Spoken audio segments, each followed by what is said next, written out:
Yes, next है आपका various data types. Data के कई टाइप्स होते हैं, कई प्रकार के होते हैं। In Excel 2010 the worksheet consist of a grid of columns and rows that form cell. Worksheet जो है एक्सेल के अंदर बच्चों, वो कॉलम और रोज की क्या होता है, एक जाल होता है, जाल से बना हुआ वर्कशीट होता है जिसको हम डेट फ्रॉम सेल, और इस जाल को हम किस नाम से जानते हैं, सेल के नाम से। ठीक है, वर्कशीट के अंदर जो जाल रूपी जो बना होता है वो सेल के नाम से जानते हैं हम उसको।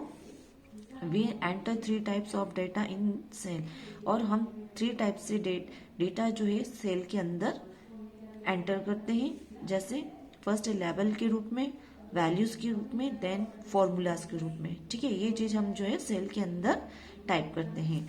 फर्स्ट है लेबल्स। लेबल्स का मतलब होता है जो टेक्स्ट वाला पार्ट है ना, लेबल्स मतलब होता है टेक्स्ट वाला part.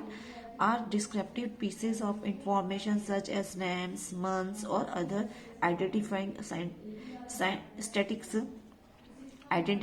statics and they usually include alphabetical characters। ठीक है, लेबल्स के अंदर क्या क्या चीजें होती है बच्चों, कि हम जैसे नेम लिखते हैं, मंथ नेम लिखते हैं, है ना, वो वाले सारे पार्ट जो है उसमें लिखे जाएंगे। ठीक है, और अल्फाबेटिकल कैरेक्टर्स भी हम लिख सकते हैं। नेक्स्ट है वैल्यू। वैल्यू मतलब नंबर से मतलब है ना, तो values are generally rows numbers और डेटा, है ना। नंबर्स के अंदर हम क्या लिखते हैं बच्चों, नंबर्स और डेट्स लिखते हैं। फॉर्मूला और instruction for Excel to perform calculation, और फॉर्मूला किसका इंस्ट्रक्शन देता है एक्सेल के अंदर, कैलकुलेशन के लिए। ठीक है, तो ये 3 टाइप से हम जो है सेल के अंदर डेटा को एंटर करते हैं। नेक्स्ट, एंटरिंग डेटा इन स्प्रेडशीट। अब स्प्रेडशीट के अंदर जो है डेटा को हम एंटर कैसे करेंगे बच्चों, we can enter data in our worksheet quickly and easily in the form of numbers of the text. The simplest method is to click on a cell and begin typing. The data is entered into the cell once we press the enter key from the keyboard or click on a different cell. जैसे कि किसी cell में हमने कुछ चीज type करी है बच्चों, तो जैसे हम टाइप करेंगे उसके बाद नेक्स्ट सेल के लिए हम कीबोर्ड से जैसे हम क्लिक करेंगे तो वो जो माउस पॉइंटर वो नेक्स्ट सेल पर आ जाएगा। ठीक है, अब इसमें बता रखा है पहले से ही स्टेप 1 2 3, इसके अकॉर्डिंग हम वर्क करेंगे। Step 1, click on the cell where you want to enter data.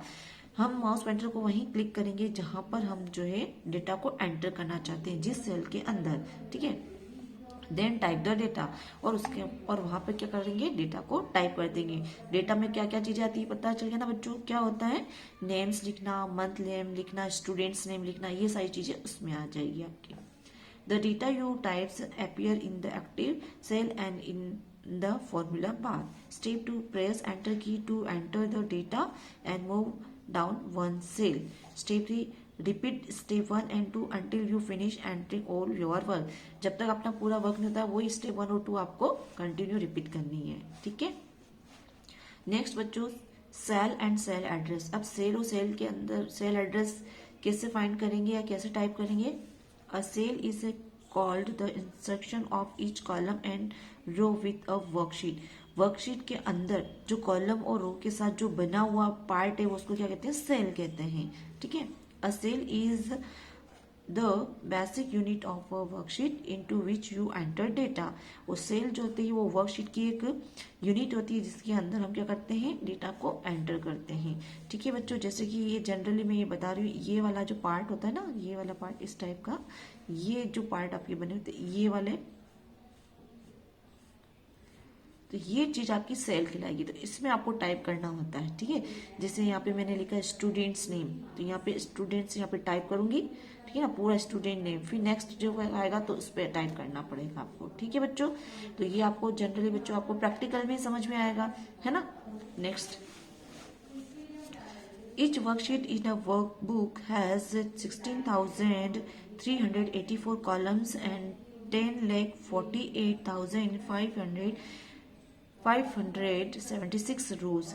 ठीक है, एक वर्कशीट के अंदर एक वर्कबुक में जो 16,384 तो क्या होते हैं, कॉलम्स होते हैं, और 10,48,576 क्या होती है बच्चों, रोज होती है। ये जो बच्चों इस टाइप की लाइनें होती है ये रोज होती है, और इस टाइप की जो स्टैंड वाली जो लाइनें होती है वो कौन सी होती है, कॉलम्स होते हैं, ठीक है। फॉर अ टोटल ऑफ, ये दोनों मिला के जो टोटल का जो नंबर होता है पूरी शीट के अंदर जो सेल्स बनी होती है वो होती है आपके 17,98,85,568 सेल्स टोटल आपकी होती है, ठीक है। The column heading begin with A and with X F D, और कॉलम की जो हेडिंग से तो हम शुरुआत करेंगे, ठीक है ना, और कॉलम की हेडिंग किससे शुरुआत करेंगे, ए से करेंगे और उसका एंड किसके साथ करेंगे, एक्स एफ डी के साथ, ठीक है। The row heading began with 1 and ending with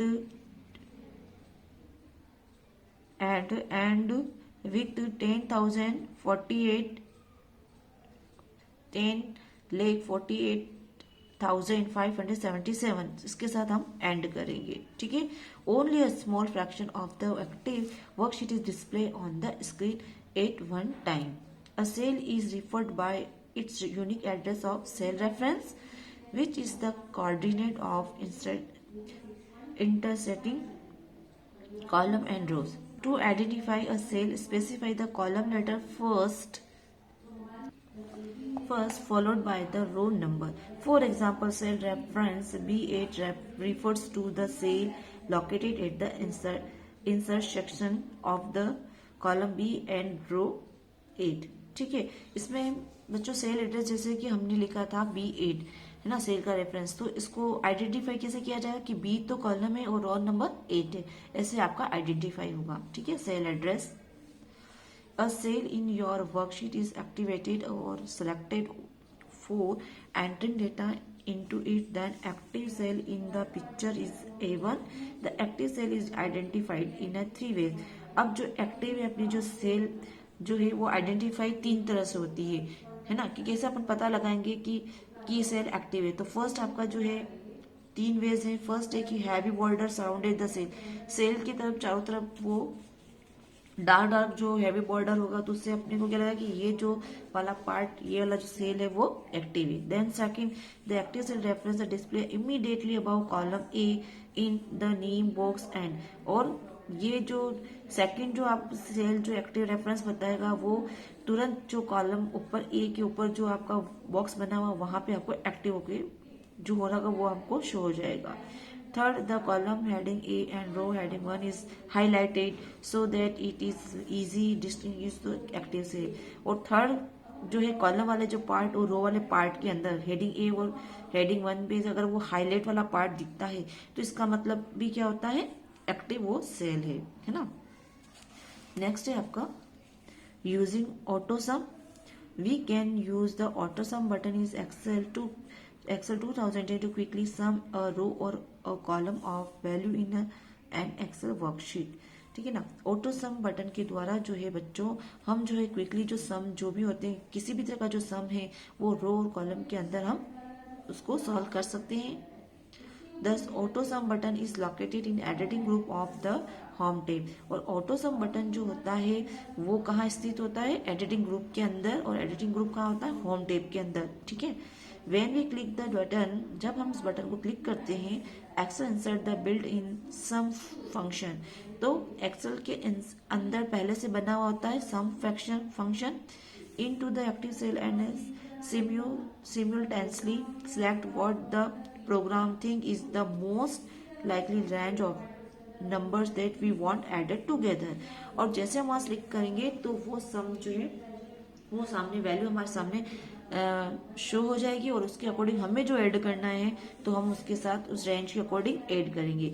जैसे स्टेप 1, क्लिक अ सेल बिलो, जैसे कि हम नीचे की तरफ सेल को क्या किया, हमने सेलेक्ट क्लिक किया है। यू वांट टू सम, अब जो सम हम चाहते हैं, जैसे कि यहाँ ये सम एग्जांपल में बच्चों सम बता रखा है आपको, ठीक है। और जैसे इन सब के आपको काउंटिंग करनी है, ठीक है। अब कैसे आप सोल्व करोगे, तो यू वांट टू सम, जो आप सम चाहते हो। Step 2, click the auto sum button in the editing group on the home tab. Excel insert an equal sign followed by the sum function and a suggested range of value to sum. Display in a Marquis. Step 3, If the suggested range in incorrect, drag the cell cursor across the cell to select the correct range. Step 4, the marquee adjusts to surrounded the range of cell you selected. Step 4, press enter or click the enter button on the formula bar. Excel enter the sum formula in the cell. ठीक है, सम की spelling लिखने के बाद आप सम पे जैसे click करोगे तो फॉर्मूला बार से आप सम पे करोगे आप क्लिक तो वो आपके सामने शो हो जाएगा। ठीक है बच्चों, नेक्स्ट स्टेप 4 हो गई। उसके बाद नेक्स्ट फॉर्मेटिंग। ठीक है, फॉर्मेटिंग मतलब कोई भी चीज अपन को हटा के नई चीज को ऐड करना है, कुछ चेंज करना हो, है ना। Formatting, after having used word processor such as Word you may be well acquainted with the text formatting. You can dramatically change the appearance of your document in Word by changing the formatting of your text. जैसे कि हमने word processor के अंदर जो है कुछ text वाले part में कुछ फॉर्मेट करने का पार्ट बता रखा है, उसी प्रकार हम जो है MS एक्सेल के अंदर भी फॉर्मेट कर सकते हैं, कुछ चेंजेस कर सकते हैं अपने टेक्स्ट के अंदर। दिस चेंज में come in the form of different font size, a larger print size, bold और italic characters and numerous other option। और उस फॉर्मेटिंग चेंजेस के अंदर क्या क्या चीजें होती है, अलग अलग तरह की सेटिंग्स होती है, प्रिंट साइज की सेटिंग होती है, बोल्ड और इटैलिक कैरेक्टर्स की सेटिंग होती है ना, और बहुत से सेटिंग्स होती है। Next, you should also learn to format numbers and tags in Excel as you learn to format document in Word. Formatting in Excel often goes beyond changing the appearance of the worksheet. You can give your work a more efficient and professional look by formatting data that is easy to understand. ठीक है ना, formatting option के द्वारा क्या होता है बच्चों कि जो भी हमारे प्रोफेशनल हमें कुछ चेंजेस चाहते हैं उस वर्कशीट के अंदर तो हम इजी गोइंग से कर सकते हैं, और फिर चेंजेस होने के बाद हमारा जो डॉक्यूमेंट होता है वो लुक में भी अच्छा होता है और जो मिस्टेक्स होती है उसमें भी चेंजेस और इम्प्रूव हो जाता है। ठीक है बच्चों, तो ये चीज तो हो गई आपकी फॉर्मेटिंग वाला पार्ट। अब नेक्स्ट है changing the font of data. ठीक है, अब फॉन्ट की डेटा की जो फॉन्ट साइज है उसको आप चेंज कैसे करोगे। You can change the font of data to enhance the appearance of your worksheet. Step 1, select the cell contain data you want to change to a different font. Step 2, click on Home tab on the ribbon. Step 3, click on the down arrow button of font to display a list of the available fonts. Step 4, click on the font you want to use. Word immediately applies the font. The deselect cell, click on any cell. जैसे आपने data की जो size है आपने change करी, उसके बाद आप जैसे अलग सेल पे क्लिक करोगे तो आपका जो सिलेक्ट वाला पार्ट डिसलेक्ट वाला में कन्वर्ट हो जाएगा। ठीक है बच्चों, नेक्स्ट है आपका है changing the size of data. ठीक है, you can increase and decrease the size of data in your worksheet के अंदर आप अपने डेटा की साइज को बढ़ा सकते हो और घटा सकते हो। Step 1, select